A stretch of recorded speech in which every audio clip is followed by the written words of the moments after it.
Bismillahirrahmanirrahim. Assalamualaikum warahmatullahi wabarakatuh. Innal hamdalillah hamdan katsiran thayyiban mubarakan fih kama yuhibbu rabbuna wa yarda. Asyhadu an la ilaha illallah wahdahu la syarikalah wa asyhadu anna Muhammadan abduhu wa rasuluh.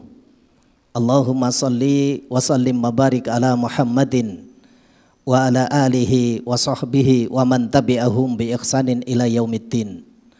Qala Allah Ta'ala fil Qur'anil Karim, ya ayyuhalladzina amanu taqullaha haqqa tuqatih wa la tamutunna illa wa antum muslimun. Ya ayyuhan nasu taqu rabbakumul ladzi khalaqakum min nafsin wahidah wa khalaqa minha zawjaha wa batha minhuma rijalan katsiran wa nisaa'a wattaqullaha alladzi tasaaluna bihi wal arham innallaha kana 'alaikum raqiba. Ya ayyuhalladzina amanu taqullaha wa qulu qawlan sadida yuslih lakum a'malakum wa yaghfir lakum dhunubakum wa may yuti'illaha wa rasulahu faqad faza fawzan 'azima. Wa qala Rasulullah sallallahu alaihi wa ala alihi wasallam, fa inna asdaqal hadits kitabullah wa khairul hadi hadi Muhammadin sallallahu alaihi wasallam wa syarrul umuri muhdatsatuha wa kullu muhdatsatin bid'ah wa kullu bid'atin dhalalah wa kullu dhalalatin finnar. Ikhwani fiddin, a'azakumullah, Bapak Ibu hadirin jamaah yang dirahmati Allah Subhanahu wa taala. Syukur alhamdulillah, mari bersama-sama kita awali kajian di sore yang berbahagia ini dengan selalu memperbanyak syukur kehadrat Allah Subhanahu wa taala atas limpahan nikmat, atas limpahan karunia yang telah diberikan oleh Allah Subhanahu wa taala kepada kita, yang dengan nikmat dan karunia itu alhamdulillah dalam keadaan sehat walafiat kita dimudahkan oleh Allah Subhanahu wa taala berada dalam satu majelis yang tentunya kita berharap mudah-mudahan majelis di mana kita berada senantiasa mendatangkan rahmat dan ridho dari Allah Subhanahu wa taala. Amin. Salawat ma'assalam mari pula kita haturkan kepada Nabi Allah Muhammad Rasulullah sallallahu alaihi wasallam, kepada keluarga beliau, sahabat-sahabat beliau dan umat beliau ila yaumil qiyamah. Ikhwani fiddin, a'azakumullah, Bapak Ibu hadirin jamaah yang dirahmati Allah Subhanahu wa taala. Kajian kita di sore yang berbahagia ini berkaitan dengan tema agar kita tidak terjebak macet di padang mahsyar. Tema ini kami ambil dari kitab Mausu'atul Akhirah Yaumal Qiyamah, ensiklopedi hari akhir, yaitu berkaitan dengan tanda-tanda hari kiamat. Kitab ini ditulis oleh Syekh Mahir Ahmad rahimahullah ta'ala. Ikhwan fillah azakumullah, terkait dengan tema ini, fase kehidupan sesudah hamba ini nanti diwafatkan oleh Allah Subhanahu wa ta'ala, itu menjadi i'tiqad yang harus kita imani, yaitu bagaimana nanti setiap kita bakal dibangkitkan oleh Allah Subhanahu wa ta'ala dari alam kubur. Kemudian kita akan dikumpulkan oleh Allah Subhanahu wa ta'ala mulai yang awal hingga yang akhir. Dikumpulkannya makhluk itu prototipenya seperti layaknya hari ini. Saudara-saudara kita yang melaksanakan ibadah haji, mereka berkumpul di Arafah. Yang membedakan antara berkumpulnya manusia di Arafah dengan saat kita nanti dikumpulkan oleh Allah Subhanahu wa ta'ala di padang mahsyar. Kalau saudara-saudara kita yang berkumpul di Arafah, mereka melaksanakan perintah Allah. Mereka menyempurnakan ibadah haji yang sedang mereka jalani. Artinya mereka melakukan satu ibadah dan mengharap keridhaan Allah Subhanahu wa ta'ala. Maka Rasulullah SAW tidak berlebihan ketika di antara saudara-saudara kita ada yang memuliakan, melaksanakan ibadah, kemudian yang mereka tidak berada di tempat itu memuliakannya dengan melaksanakan ibadah puasa juga mendapatkan keutamaan. Seperti termaktub di dalam satu hadis yang diriwayatkan oleh Imam Tirmidzi, nomor hadisnya 749, ketika Rasulullah SAW berbicara berkaitan dengan puasa di hari Arafah. Rasul bersabda, siyamu yaumi Arafah, berpuasa di hari Arafah, yaitu pada tanggal 9 Dzulhijjah. Inni ahtasibu alallahi, kata Rasulullah SAW, sesungguhnya aku berharap dari Allah Subhanahu wa ta'ala dengan puasa itu ayyukaffira as-sanatal lati qablahu. Puasa itu dapat menghapus dosa-dosa 1 tahun sebelumnya, was-sanatal lati ba'dahu, dan dapat menghapus dosa-dosa 1 tahun sesudahnya. Ini sesungguhnya adalah karena kita memuliakan hari di mana Allah dan Rasulnya juga muliakan. Adapun berkumpulnya manusia nanti di padang mahsyar, mereka akan mempertanggungjawabkan segala apa yang telah mereka kerjakan. Mereka akan mempertanggungjawabkan segala apa yang sudah mereka perbuat di dunia. Dalil-dalil yang menyebutkan kita bakal dikumpulkan yang awal hingga yang akhir banyak kita dapati, baik dari Al-Quran maupun As-Sunnah. Misalnya firman Allah Subhanahu wa ta'ala di dalam surat Al-Waqi'ah, surat yang ke-56 ayat 49 dan ayat yang ke-50. Allah Subhanahu wa ta'ala berfirman, Kul innal awwalina wal akhirin, katakan Muhammad, sesungguhnya orang-orang yang terdahulu dan yang kemudian, lamajmu'una ila miqati yaumim ma'lum, benar-benar mereka itu akan dikumpulkan, kata Allah Subhanahu wa ta'ala, pada waktu tertentu, yaitu hari yang sudah ditentukan oleh Allah Subhanahu wa ta'ala. Ini dalil pertama, bahwasanya setiap kita nanti setelah dibangkitkan dari alam kubur akan dikumpulkan yang awal hingga yang akhir. Kemudian bisa kita lihat pula firman Allah Subhanahu wa ta'ala di dalam surat Al-Hijr, surat yang ke-15 ayat 25. Allah Subhanahu wa ta'ala berfirman, wa inna rabbaka huwa yakhsuruhum innahum hakimun alim, sesungguhnya hanya Tuhanmu lah yang akan mengumpulkan mereka. Sesungguhnya Dia adalah zat yang maha bijaksana lagi maha mengetahui. Setiap kita bakal dikumpulkan oleh Allah Subhanahu wa ta'ala di satu tempat yang sering kita sebut dengan padang mahsyar. Bagaimana keadaan kita nanti dikumpulkan? Kita akan digiring oleh para malaikat yang bertugas menggiring manusia, ya, kemudian ditempatkan di satu tempat.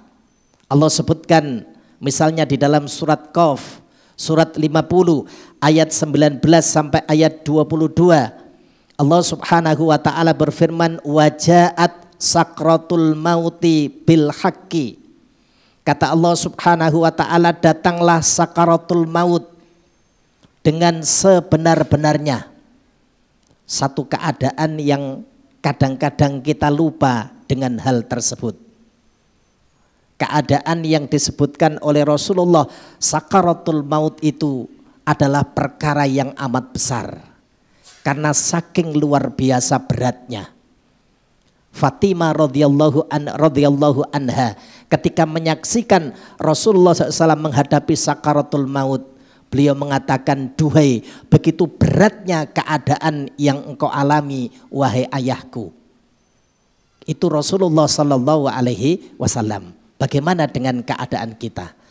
Dzalika ma kunta minhu takhid, kata Allah Subhanahu wa ta'ala, itulah yang dahulu hendak kalian hindari. Wa nufikha fis suri dzalika yaumul wa'id, Kata Allah Subhanahu wa ta'ala, ditiupkan sangkakala. Itulah hari yang diancamkan. Wajaat kullu nafsim ma'aha sa'iku wa syahid. Lalu setiap orang akan datang bersama malaikat penggiring. Kita akan digiring. Kemudian wasyahid dan juga malaikat penyaksi atau sebagai saksi. Meskipun nanti para ulama berselisih yang menjadi saksi itu dari kalangan malaikat atau diri kita sendiri. Tapi yang pasti setiap kita nanti akan digiring. Laqad kunta fi ghaflatim min hadza fakasafna anka ghita'aka fabasarukal yauma hadid. Sungguh kamu dahulu benar-benar lalai tentang peristiwa itu, maka kami singkapkan penutup mata mereka sehingga penglihatan kalian pada hari itu akan sangat tajam. Ini disebutkan oleh Allah Subhanahu wa ta'ala di dalam surat 50, surat Qaf ayat 19 sampai 22. Khonifidin azakumullah, artinya apa yang Allah dan Rasulnya sebutkan, setiap kita bakal dikumpulkan, memang keadaannya demikian. Syekh Mahir Ahmad rahimahullah ta'ala kemudian menukil perkataan para mufassir, di antaranya Al-Imam Ibnu Katsir rahimahullah ta'ala. Ketika menafsiri ayat ini, beliau mengatakan malakun yasukuhu ilal mahsyar, yaitu malaikat yang bakal menggiring ke padang mahsyar. Wa malakun yashhadu alaihi bi'amalihi, dan malaikat yang menjadi saksi terhadap amal yang sudah mereka kerjakan. Hadza huwa dhahiru minal ayah. Kata Imam Ibnu Katsir, demikianlah zahirnya ayat. Ya, maka kita akan digiring ya, menuju satu tempat yang disebut dengan padang mahsyar. Satu berarti peristiwa yang nanti akan kita alami, fase pertama setelah kita dibangkitkan oleh Allah Subhanahu wa ta'ala dari alam kubur. Bagaimana keadaan kita di waktu itu? Pada saat kita dikumpulkan oleh Allah Subhanahu wa ta'ala seperti apa? Ya. Di dalam satu riwayat disebutkan kita dikumpulkan oleh Allah Subhanahu wa ta'ala dalam keadaan tidak memakai pakaian, dalam keadaan tidak beralas kaki, dan dalam keadaan belum dikhitan. Ibunda Aisyah ketika dijelaskan oleh Rasul dengan keadaan seperti ini, sebagaimana termaktub di dalam satu hadis yang diriwayatkan oleh Imam Muslim, nomor hadisnya 5102, bersumber dari Ibunda Aisyah radhiyallahu anha, qalat sami'tu Rasulullah sallallahu alaihi wasallam yaqulu yukhsarun nas yaumal qiyamati jufatu uratan ghurlan. Kata Rasulullah, manusia itu nanti dikumpulkan pada hari kiamat dalam keadaan tidak memakai alas kaki. Kalau hari ini kita pakai sepatu, kalau hari ini kita pakai sandal, keadaan kita nanti pada saat dibangkitkan, dikumpulkan di padang mahsyar tidak pakai alas kaki. Padahal hari ini saudara kita yang melaksanakan ibadah haji, ya, suhu yang ada di Saudi itu sudah berapa suhunya? 48 sampai 50 sekian. Kalau kaki tidak pakai alas, ya, maka kakinya bisa melepuh. Kita dibangkitkan oleh Allah dalam keadaan seperti itu. Kemudian tidak memakai baju dan dalam keadaan belum dikhitan. Qultu, Ibunda Aisyah kemudian bertanya, ya Rasulullah, an-nisa'u war-rijal. Keadaan itu apakah berlaku bagi laki-laki dan perempuan? Mereka dikumpulkan yang awal hingga yang akhir dalam keadaan demikian.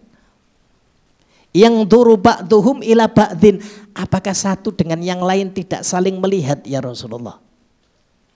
Logis, ikhwan fillah azakumullah, karena berkumpul menjadi satu. Qala Rasulullah sallallahu alaihi wasallam, ya Aisyatu al-amru asaddu min ayyang dzura ba'duhum ila ba'din. Wahai Aisyah, kata Rasulullah, keadaan di hari itu, huru hara di hari itu lebih sulit dibandingkan seorang hanya melihat orang lain. Satu melihat yang lain, keadaannya jauh lebih besar. Ikhwan fillah azakumullah. Maka apa yang dikhabarkan oleh Rasulullah SAW ini menjadi i'tiqad yang wajib untuk kita imani.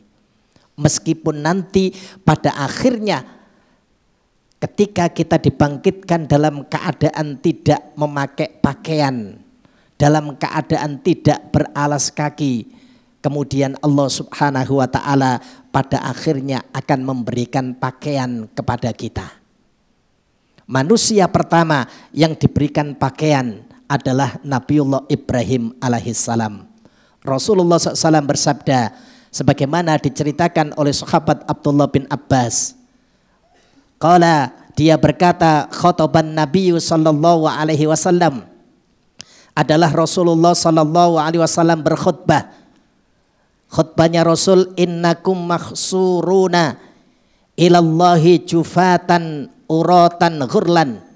Kata Rasulullah SAW, wahai manusia, sesungguhnya kalian dikumpulkan menuju Allah Subhanahu wa ta'ala dalam keadaan tidak beralas kaki, dalam keadaan telanjang, dan dalam keadaan belum dikhitan.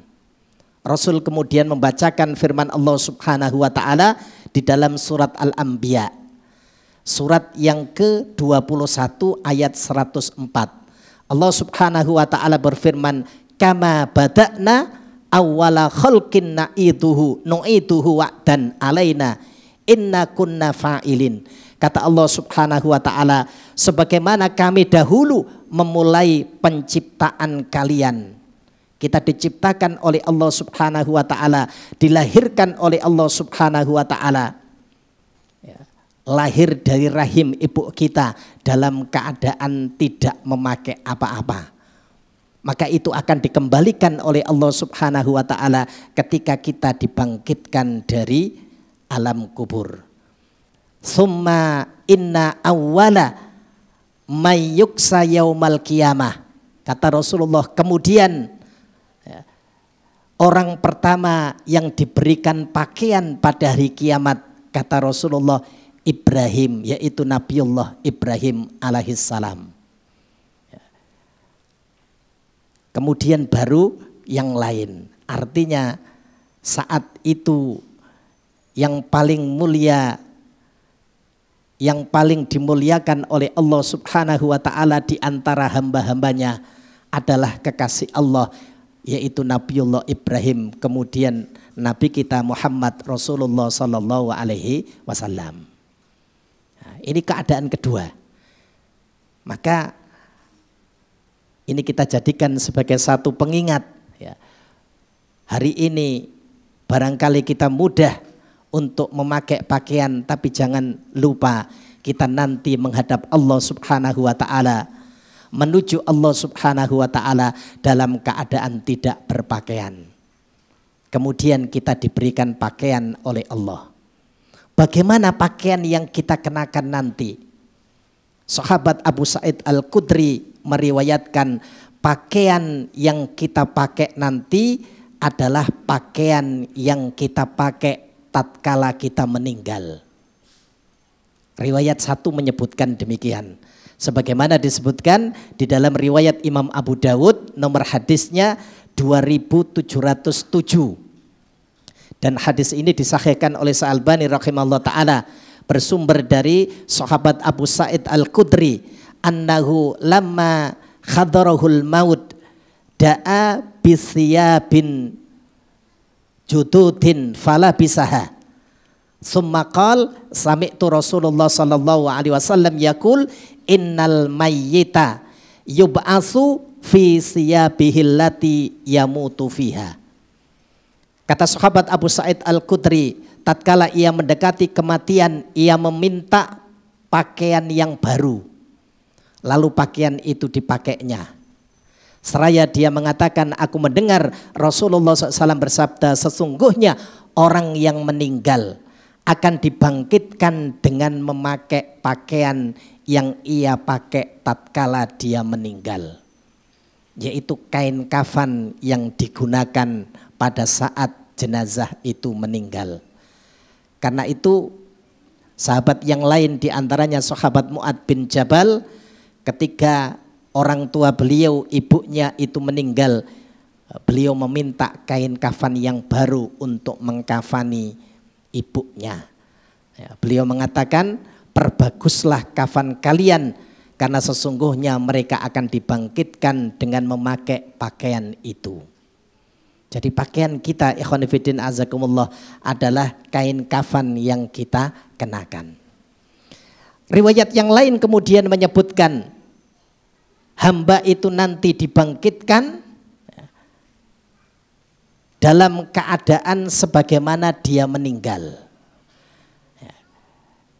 Kalau dia meninggalnya dalam keadaan melaksanakan ibadah haji, kemudian dia memakai pakaian yang dikenakan itu berupa 2 helai pakaian ikhram, maka nanti dia akan dibangkitkan oleh Allah Subhanahu wa ta'ala dalam keadaan seperti itu.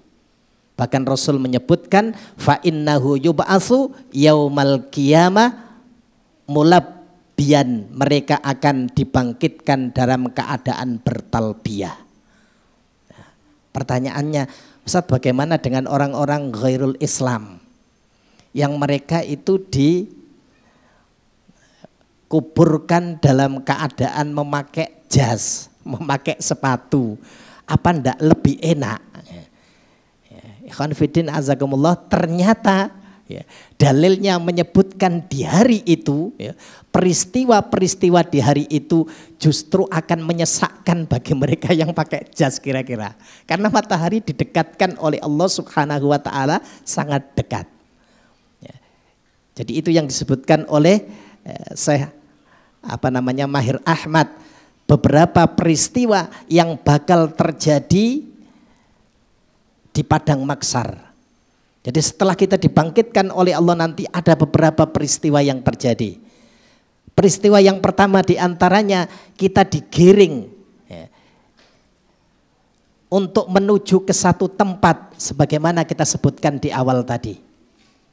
Para malaikat akan menggiring kita, para malaikat akan mengarahkan keadaan kita. Yang ngeri ikhwan fillah azakumullah, di hari itu saat kita digiring, keadaan kita ada yang berjalan kaki, ada pula yang memakai kendaraan, ada pula yang mereka itu diseret berjalan di atas mukanya. Termaktub di dalam satu hadis yang diriwayatkan oleh Imam Tirmidzi, juga disebutkan di dalam kitab At-Targhib wa Tarhib, nomornya 3582, dari sahabat Bahzm bin Hakim, dari ayahnya, dari kakeknya, dia berkata, Rasulullah SAW bersabda, innakum mahsyuruna rijalan wa rukbanan wa tujarruna ala wujuhihim. Kalian nanti, kata Rasulullah, akan dikumpulkan dalam keadaan berjalan kaki, seperti kita berjalan. Ada pula warukbanan di antara kita yang memakai kendaraan. Kemudian kata Rasul, watujarruna ala wujuhim, ada di antara kalian, di antara manusia ini yang mereka berjalan di atas mukanya. Para sahabat bertanya, ya Rasulullah, bagaimana mungkin seorang itu bisa berjalan di atas mukanya? Maka kata Rasul sallallahu alaihi wasallam, bukankah alaisalladzi amsahu ala rijlaihi fit dunya qadiran ala ayyumsiyahu ala wujuhihi yaumal qiyamah? Bukankah zat yang telah menjadikan kalian itu berjalan di atas kaki kalian saat di dunia itu lebih mampu untuk menjadikan kalian berjalan di atas wajah dalam keadaan diseret, tertelungkup di atas wajahnya. Kata para sahabat, betul ya Rasulullah, demi kemuliaan Rob kami. Ma'asyiral muslimin, ikhwani fiddin, azakumullah. Ini menjadi penting untuk kita imani. Betapa keadaan kita ketika dikumpulkan oleh Allah Subhanahu wa ta'ala begitu berat. Jangan sampai perjalanan itu menyebabkan kita ini macet, tidak bisa bergerak dalam menuju pengadilan Allah Subhanahu wa ta'ala. Peristiwa pertama. Kemudian peristiwa yang kedua. Saat itu kata Rasulullah, matahari didekatkan oleh Allah Subhanahu wa ta'ala sangat dekat dengan makhluk. Imam Muslim meriwayatkan satu hadis. Nomor hadisnya 2864 dari sahabat Miqdad bin Al-Aswad qala, dia berkata, sami'tu Rasulullah sallallahu alaihi wasallam yaqul, tudna syamsu yaumal qiyamati minal khalqi.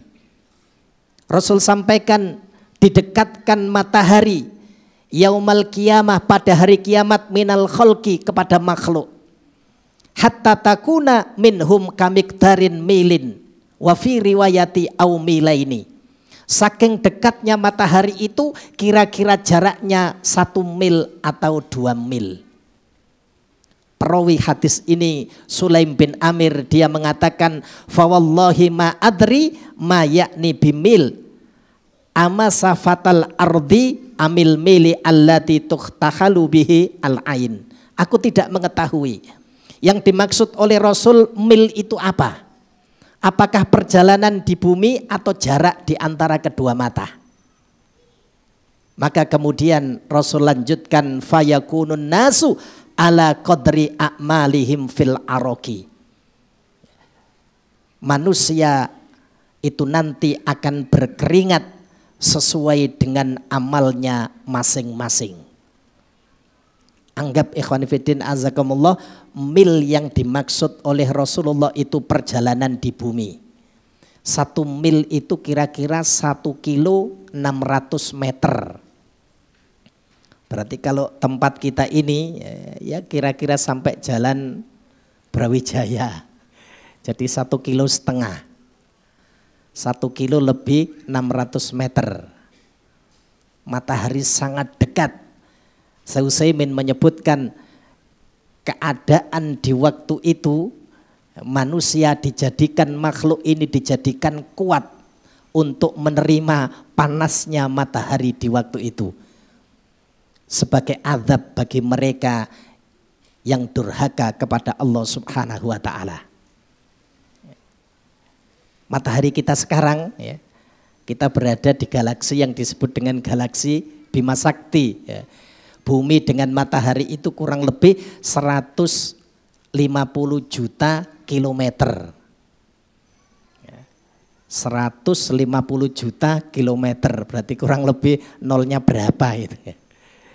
Itu kalau suhunya mencapai pada suhu 50 derajat sudah luar biasa ya.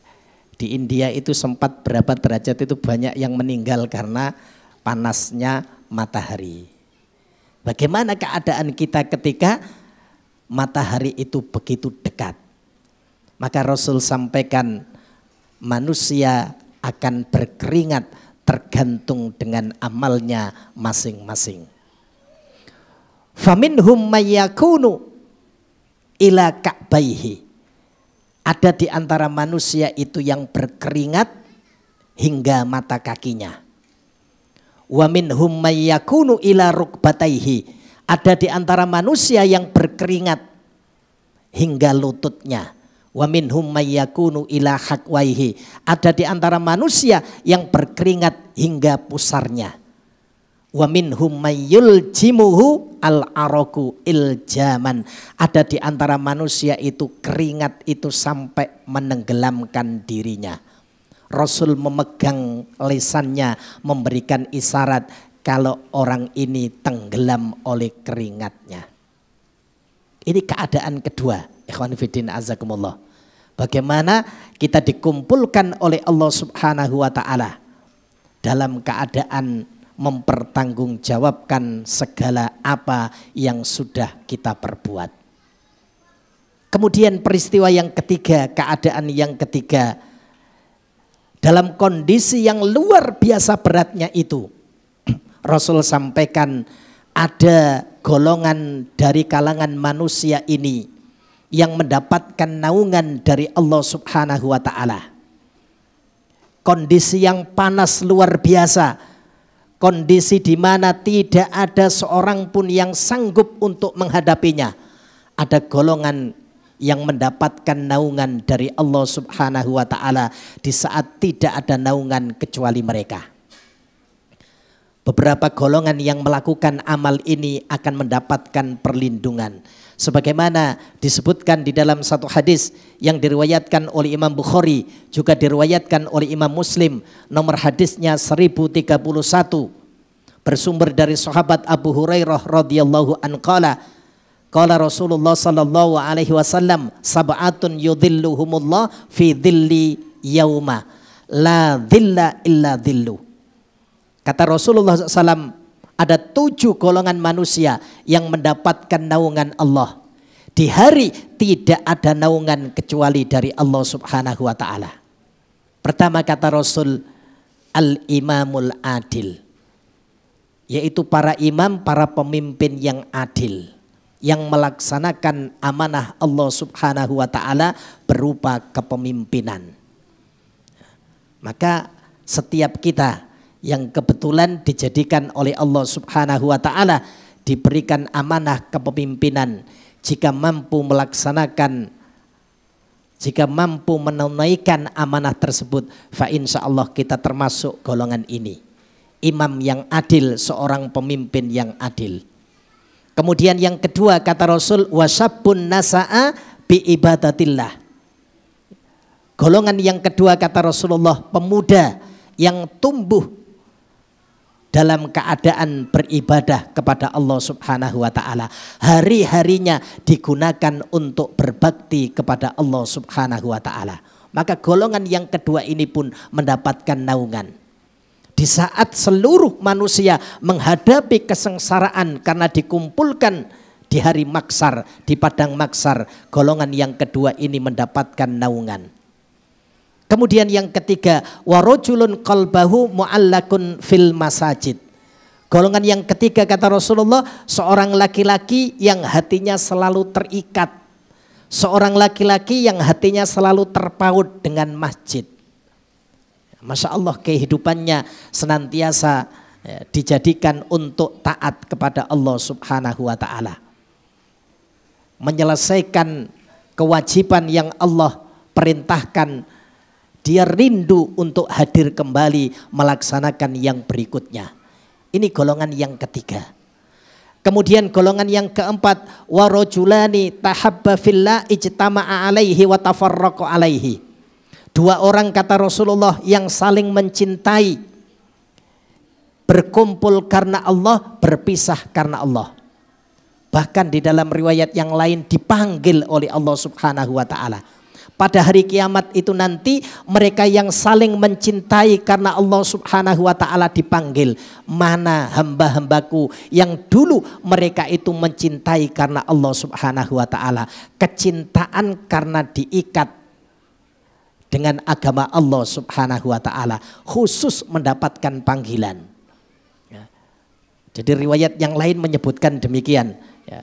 Sebagaimana disebutkan di dalam satu hadis, misalnya hadis yang diriwayatkan oleh Imam Muslim, nomor hadisnya 4655, bersumber dari sahabat Abu Hurairah radhiyallahu anhu qala, innallaha yaqulu yaumal qiyamah. Sesungguhnya Allah Subhanahu wa ta'ala berfirman pada hari kiamat nanti, ainal mutahabbuna bijalali, di mana orang-orang yang dulu saling mencintai karena keagunganku, karena perintahku. Al yauma udhilluhum fi dhilli yauma la dhilla illa dhillu. Kata Allah Subhanahu wa ta'ala, hari ini akan aku naungi mereka di saat tidak ada naungan kecuali dariku. Ini keutamaan mereka yang mencintai karena Allah dan membenci karena Allah, berkumpul karena Allah, berpisah karena Allah Subhanahu wa ta'ala. Kemudian yang berikutnya, yang kelima, Rasul sampaikan, wa rajulun da'athu imra'atun dzatu mansabin wa jamalin faqala inni akhafullah. Golongan yang berikutnya, golongan yang kelima, yaitu seorang laki-laki yang dibujuk, yang dirayu oleh seorang wanita. Wanita itu memiliki pangkat, wanita itu memiliki kekayaan, wanita itu memiliki harta, nasabnya juga luar biasa. Kemudian laki-laki itu diajak untuk melakukan perbuatan yang Allah Subhanahu wa ta'ala larang. Dia kemudian mengatakan, inni akhafullah. Sesungguhnya aku takut kepada Allah Subhanahu wa ta'ala. Ikhwan fiddin, prototipe ini disebutkan oleh Allah tentang kisahnya Nabiullah Yusuf alaihissalam. Insya Allah kita sudah mafhum bagaimana Nabiullah Yusuf alaihissalam digoda oleh seorang wanita, istri pejabat di waktu itu. Allah Subhanahu wa ta'ala selamatkan Nabiullah Yusuf alaihissalam. Para ulama menyebutkan prototipe berikutnya setelah generasi para nabi dan para rasul. Ada seorang yang bernama Abu Bakar Al-Miski. Itu diceritakan oleh Imam Ibnu Katsir. Abu Bakar ini adalah seorang penjual kain. Dia selalu berkeliling menjajakan kainnya. Hingga di satu waktu ada seorang wanita yang ingin membeli barang dagangannya tadi. Maka Abu Bakar kemudian dipersilahkan untuk memasuki rumah wanita itu. Qadarullah, ketika sudah masuk pintu ditutup. Ternyata wanita itu membujuk, merayu Abu Bakar untuk melakukan perbuatan yang dilarang oleh Allah. Tidak ada ide untuk melarikan diri dari keadaan itu kecuali satu. Kata Abu Bakar Al-Miski, izinkan diriku untuk membersihkan diri di kamar mandi. Ya, maka diperbolehkan untuk membersihkan diri.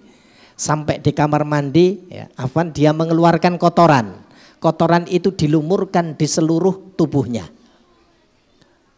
Kemudian keluar dari kamar mandi, justru dianggap gila oleh wanita tersebut.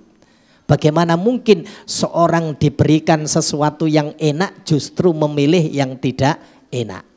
Sejak kejadian itu, setelah dia membersihkan diri dari kotoran yang ada di tubuhnya, Allah Subhanahu wa ta'ala karuniakan pada Abu Bakar tadi bau yang wangi, sehingga beliau disebut dengan Abu Bakar Al-Miski. Ya, Abu Bakar si bau harum, ya. Jadi lebih wangi daripada kasturi. Nah, tapi ini sulit, ikhwan fillah azakumullah. Bagaimana ketika banyaknya manusia bisa lolos dari godaan pangkat? Bagaimana manusia bisa lolos dari godaan harta? Tapi tidak banyak di antara kita yang bisa lolos dari godaan wanita. Nah, maka penting, ya, karena nanti kita akan mendapatkan keutamaan di saat tidak ada naungan kecuali dari Allah Subhanahu wa ta'ala. Kemudian yang berikutnya, wa rajulun tasaddaqa bi shadaqatin fa akhfaha hatta la ta'lama yaminuhu ma tunfiqu simaluhu. Golongan yang mendapatkan naungan yang tidak akan macet, ya, di padang mahsyar nanti, ya, yaitu seorang yang mengeluarkan sedekah. Sedekah itu dikeluarkan dengan tangan kanannya. Sampai-sampai tangan kirinya itu tidak mengetahui. Masya Allah. Ya, ini orang yang mengeluarkan sedekah dengan sembunyi-sembunyi.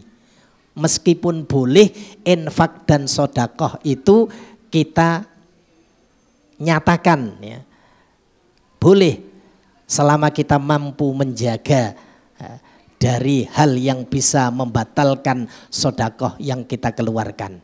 Riwayat yang lain sampai menyebutkan sedekah yang dikeluarkan oleh seorang hamba itu nanti akan menaungi hamba itu pada hari kiamat.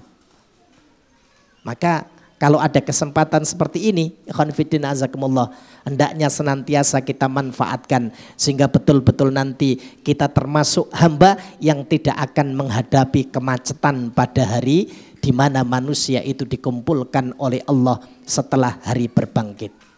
Kemudian yang ketujuh, Rasul sampaikan wa rajulun dzakarallah khalian fafadat ainahu, yaitu seorang laki-laki yang dia bangun di malam hari, dia menghisap dirinya, dihisap segala apa yang sudah dia kerjakan, dia ingat kepada Allah Subhanahu wa taala sampai kemudian meneteskan air mata.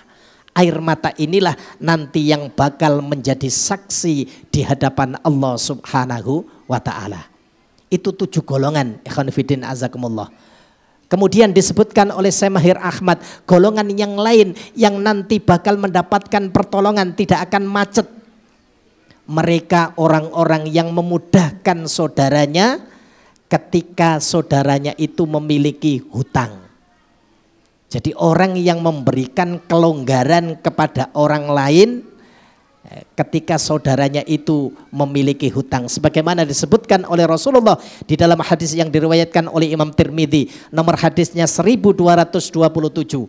Sahabat Abu Hurairah menyatakan Rasul SAW bersabda, man angdara mu'siron aw wada'alahu adallahu Allah yaumal qiyamah tahta dhilli arsihi yaumala dhilla illa dhilluh. Kata Rasulullah SAW, barang siapa yang memberikan kelonggaran kepada orang lain yang sedang kesulitan membayar hutang, hutangnya dibantu atau yang lain, bentuknya seperti itu, atau memulihkan hutang orang tersebut, niscaya Allah Subhanahu wa taala akan menaunginya dalam naungan arasnya Allah pada hari kiamat, di saat tidak ada naungan kecuali dari Allah Subhanahu wa taala. Khonifidin azakumullah, mudah-mudahan dari dalil-dalil yang kita sampaikan tadi, kita oleh Allah Subhanahu wa taala dijadikan sebagai hamba yang selalu mendapatkan kebaikan, yang selalu mendapatkan keridhaan Allah Subhanahu wa taala, sehingga pada saat perjalanan kita menuju Allah Subhanahu wa taala, kita tidak termasuk orang yang macet ya, di padang mahsyar dalam menuju pengadilan Allah Subhanahu wa taala. Kiranya itu yang bisa kita sampaikan.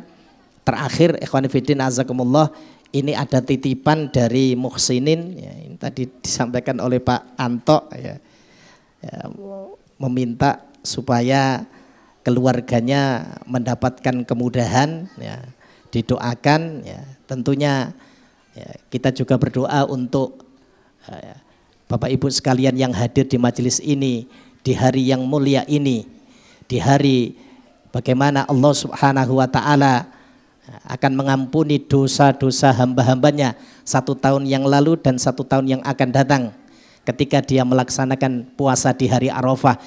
Mudah-mudahan kita juga termasuk hamba yang mendapatkan kebaikan itu. Terlebih kebaikan yang kita harapkan, kebaikan pada agama kita, karena agama kita itu nanti akan menyelamatkan kita. Kebaikan pula pada dunia kita dan kebaikan untuk negeri akhirat di mana nanti kita akan kembali. Mudah-mudahan Muhsinin yang keluarga Bapak Bani Abu As'ad mendapatkan kebaikan ya, sebagaimana yang Allah Subhanahu wa taala berikan kepada hamba-hamba yang beriman. Innallaha wa malaikatahu yusholluna 'alan nabi ya ayyuhalladzina amanu shollu 'alaihi wa sallimu taslima. Allahumma aslih lana dinana alladhi huwa ismatu amrina wa aslih lana dunyana alladhi fiha ma'asuna wa aslih lana akhiratana fiha ma'aduna waj'alil hayata ziyadatan lana fi kulli khairin waj'alil mauta rahatan lana min kulli syarrin. Allahumma rabbana hab lana min azwajina wa dhurriyyatina qurrata a'yun waj'alna lil muttaqina imama waj'alna lil muttaqina imama. Allahumma rabbana anzil alaina ma'idatan minas sama takunu lana itan li awalina wa akhirina wa ayatan minka warzuqna wa anta khairur raziqin. Rabbana atina fid dunya hasanah wa fil akhirati hasanah wa qina adzabannar. Subhana rabbika rabbil izzati amma yasifun wa salamun alal mursalin walhamdulillahi rabbil alamin. Dan kami akhiri kajian di sore yang berbahagia ini dengan doa kafaratul majlis. Subhanaka Allahumma wa bihamdika asyhadu an la ilaha illa anta astaghfiruka wa atubu ilaik. Wa akhiru da'wana anil hamdulillahi rabbil alamin. Billahi taufiq wal hidayah. Assalamualaikum warahmatullahi wabarakatuh.